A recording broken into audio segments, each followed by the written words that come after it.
I, 28F, have been dealing with a difficult situation involving my half-brother Thomas, 32M, and I'm not sure if I'm in the wrong here. Some background: my dad, 60M, and Thomas's mom, 58F, had Thomas when they were young and unmarried. They were high school sweethearts who thought they were ready for a family, but reality hit them hard. They struggled to make ends meet and their relationship suffered. They split up when Thomas was just a baby, and my dad moved to a different city for work. A few years later, my dad met my mom, 55F, at his new job. They hit it off immediately and got married within a year. I came along shortly after. Growing up, I always knew about Thomas, but he felt more like a distant relative than a brother. He lived primarily with his mom, but would stay with us every other weekend and for a few weeks each summer. My earliest memories of Thomas are from when I was about 5 or 6. I remember being excited to have a big brother, but Thomas never seemed to share that enthusiasm. He was always quiet and withdrawn during his visits. As we got older, I started to understand why. Thomas clearly resented my dad for not being around full-time and seemed jealous of my closer relationship with our father. I vividly remember one summer when I was 10 and Thomas was 14. We were having a family barbecue, and I was showing Dad a school project I was proud of. Thomas suddenly stormed off, and when Dad went to check on him, I overheard Thomas yelling about how Dad never cared about his accomplishments. It was the first time I really understood the depth of Thomas's pain. As we entered our teenage years, the tension between us only increased. Thomas struggled in school, often getting into trouble and barely passing his classes. Meanwhile, I was a straight-A student involved in various extracurricular activities. This seemed to make Thomas even more resentful towards me. I remember one Thanksgiving when I was 16, I was excitedly telling the family about my college plans. Thomas, who had dropped out of community college a few months prior, made a snide comment about how I had it easy growing up in a real family with both parents. The room went silent, and I felt horrible, even though I knew I hadn't done anything wrong. Our dad always tried to foster a better relationship between us. He would plan activities for all of us to do together during Thomas's visits, like fishing trips or game nights. But these often ended in awkward silences or arguments. As much as Dad tried, he couldn't bridge the gap between us. As adults, Thomas and I only saw each other at family gatherings a few times a year. We were polite but distant. Thomas bounced between various jobs, retail, construction, food service, never seeming to find his footing. I went to college, got my degree, and started a successful career in marketing. Every time we met, I could feel Thomas's resentment simmering beneath the surface. Last year, our dad was diagnosed with terminal cancer. It was devastating for all of us. I took time off work to help care for him, and to my surprise, Thomas also became very involved in Dad's care. At first, I was glad to see him stepping up, thinking maybe this shared tragedy would finally bring us closer. But as the weeks went by, I started to notice something odd. Thomas was spending a lot of time whispering with Dad when no one else was around. He would quickly change the subject whenever I walked into the room. I tried not to think too much of it, assuming they were just trying to make up for lost time. A few weeks before Dad passed, I overheard a conversation that made my blood boil. Thomas was telling Dad he was struggling financially and asked to move in with Dad and my mom to help out. He talked about how he could take care of the house and be there for Mom after Dad was gone. Dad, weakened by his illness and always eager to make amends with Thomas, agreed without consulting my mom or me. I was furious when I found out. I knew Thomas was just trying to weasel his way into living rent-free. He had never shown any interest in helping out before, and I doubted he would start now. But I didn't want to upset my dying father, so I kept quiet. I hoped that maybe after Dad passed, Mom would come to her senses and tell Thomas he couldn't stay. Dad passed away 2 months ago. We were all devastated, but Thomas seemed to bounce back suspiciously quickly. Within days of the funeral, he had moved most of his belongings into my parents' house. My mom was clearly uncomfortable with the situation but felt obligated to honor Dad's wishes. I live about an hour away from my mom, so I've been visiting frequently to check on her and help out. Every time I go over, Thomas is just lounging around playing video games or watching TV. He claims he's job hunting, but I haven't seen any evidence of that. Meanwhile, my mom is running herself ragged trying to keep up with bills and home maintenance on her own. The situation reminded me of when we were kids and Thomas would come to visit. He would make a mess of the house, eat all the snacks, and never help with chores. It's like he never grew up, and now he's taking advantage of our grieving mother. I've tried talking to my mom about it, but she just makes excuses for Thomas. She says he's grieving too and needs time to get back on his feet. But I can't help but feel like he's using Dad's death as an excuse to mooch off her. The final straw came last week. I stopped by unannounced on a Tuesday afternoon, expecting to help Mom with some errands. Instead, I found the house in complete chaos. Thomas was hosting a party with about a dozen of his friends. They had trashed the living room, with empty beer cans and pizza boxes strewn everywhere. The smell of marijuana was overwhelming.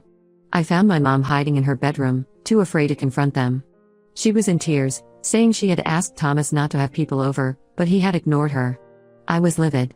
This was the home where we had grown up, where we had made memories with Dad. And Thomas was disrespecting it like this. I stormed into the living room and kicked everyone out.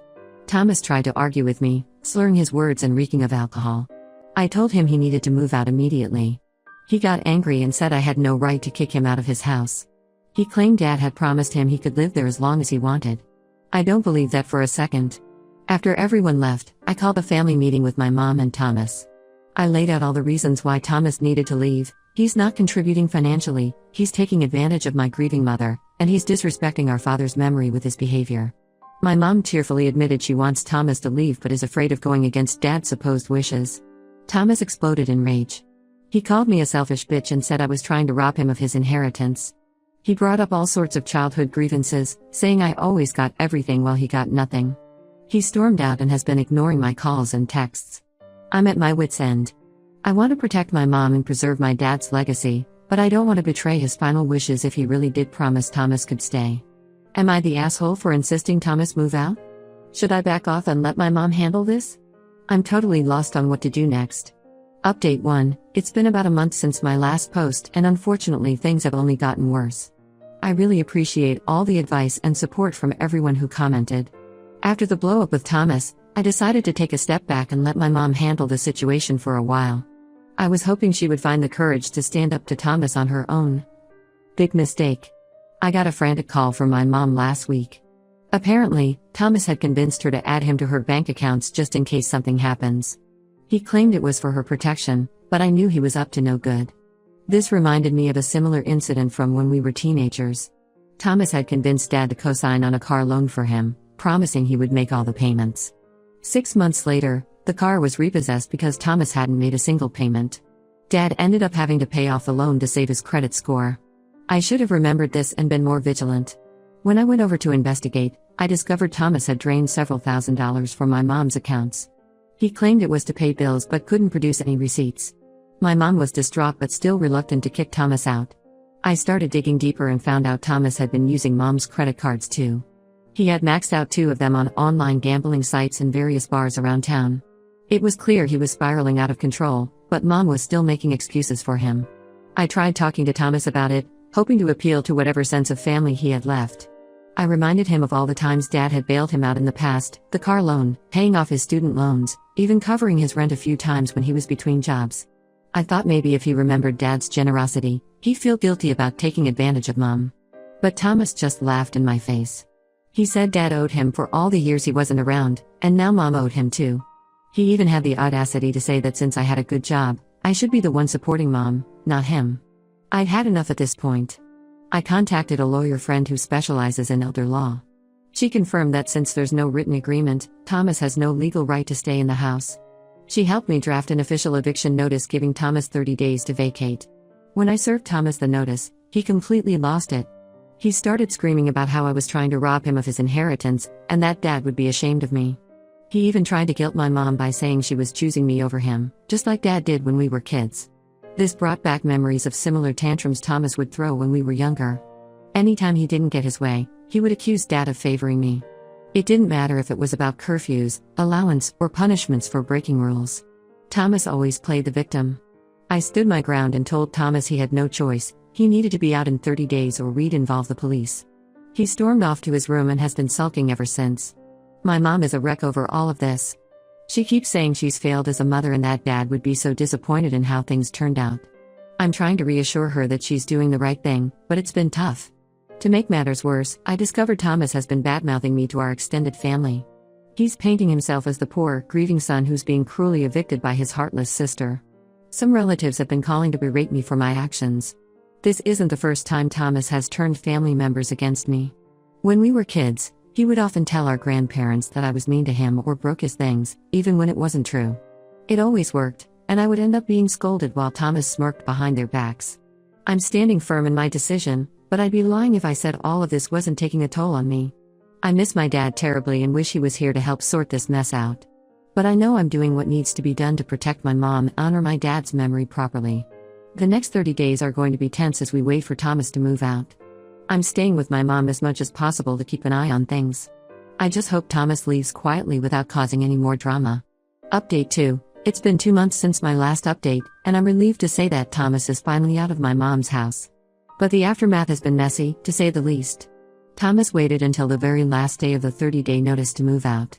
He left the place in shambles, dirty dishes everywhere, holes in the walls, and even some broken furniture. It was clear he trashed the place out of spite. As we were cleaning up, we found evidence that Thomas's issues run deeper than we thought. Hidden in his room were numerous empty liquor bottles and what looked like drug paraphernalia. It made me think back to his teenage years when Dad always suspected he was using drugs but could never prove it. What's worse, we discovered he had stolen several valuable family heirlooms on his way out. My dad's watch collection, some of my late grandmother's jewelry, and even the urn containing my dad's ashes were all missing. I was livid.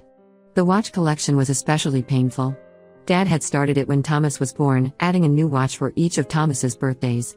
He had planned to give Thomas the collection on his 30th birthday, but Thomas's erratic behavior had made him hesitate. Now, those precious mementos were gone. I immediately filed a police report, but without proof that Thomas specifically took these items, there wasn't much they could do. I've been checking local pawn shops and online marketplaces, hoping to spot our missing belongings. The family is still divided over the situation. Some relatives think I did the right thing, while others believe I was too harsh on Thomas. My mom is heartbroken over the loss of Dad's ashes and blames herself for letting things get so out of hand. I've hired a cleaning service to help get the house back in order, and I'm staying with my mom for a while to help her adjust. She's started grief counseling, which seems to be helping her process everything that's happened. As for Thomas, he's gone completely off the grid. His phone is disconnected, and none of our mutual acquaintances know where he's staying. Part of me is relieved he's out of our lives, but I'm also worried about what he might do next. This reminds me of when Thomas disappeared for 6 months after high school. We later found out he had been living in his car, too proud to ask for help. I'm worried he might be in a similar situation now. I'm trying to focus on helping my mom heal and moving forward, but it's hard not to feel angry and betrayed by how Thomas has acted. I keep wondering if there was anything I could have done differently to prevent things from getting this bad. For now, I'm just taking it one day at a time and hoping that eventually, we can put this whole ordeal behind us. Update 3. It's been 6 months since my last update, and I wanted to share some unexpected developments in our family saga. About a month ago, I received a letter from Thomas. It was postmarked from a rehab facility in a neighboring state. In the letter, Thomas explained that he'd hit rock bottom after leaving Mom's house and realized he needed help for his drug addiction. He apologized for his behavior and admitted to stealing the family heirlooms to fund his habit. Thomas claimed he's been clean for 60 days and is working on making amends. He included a check to cover the damages to Mom's house and promised to return or replace the stolen items once he's released. The letter brought back memories of a similar promise Thomas made years ago. When he was 18, he had stolen Mom's credit card and racked up thousands in charges. He swore he'd pay it back and get his life together, but it never happened. This time, though, the rehab facility lent some credibility to his claims. I was skeptical at first, but I did some research and confirmed Thomas is indeed at the rehab facility he mentioned. I haven't told my mom about the letter yet. I wanted to make sure it wasn't just another manipulation tactic. Last week, I received a call from Thomas's counselor. She verified his progress and asked if we'd be open to a family therapy session. I'm conflicted about how to proceed. Part of me wants to believe Thomas has changed, but I'm wary of letting him back into our lives after everything that's happened. My mom is slowly healing and has started volunteering at a local community center. I'm worried that reopening old wounds might set back her progress. At the same time, I know she misses Thomas and would be overjoyed if he's truly turned his life around. This situation reminds me of when Thomas briefly got sober 5 years ago. He attended AA meetings for a few months and things seemed to be improving. But then he relapsed hard, and it was even worse than before. I'm scared of history repeating itself. I haven't made any decisions yet. I'm planning to discuss it with my mom this weekend and see how she feels. Whatever we decide, I'm going to make sure we proceed cautiously and set clear boundaries. This whole experience has been a roller coaster of emotions, but I'm cautiously optimistic that maybe, just maybe, something positive might come out of all this pain and drama. Only time will tell.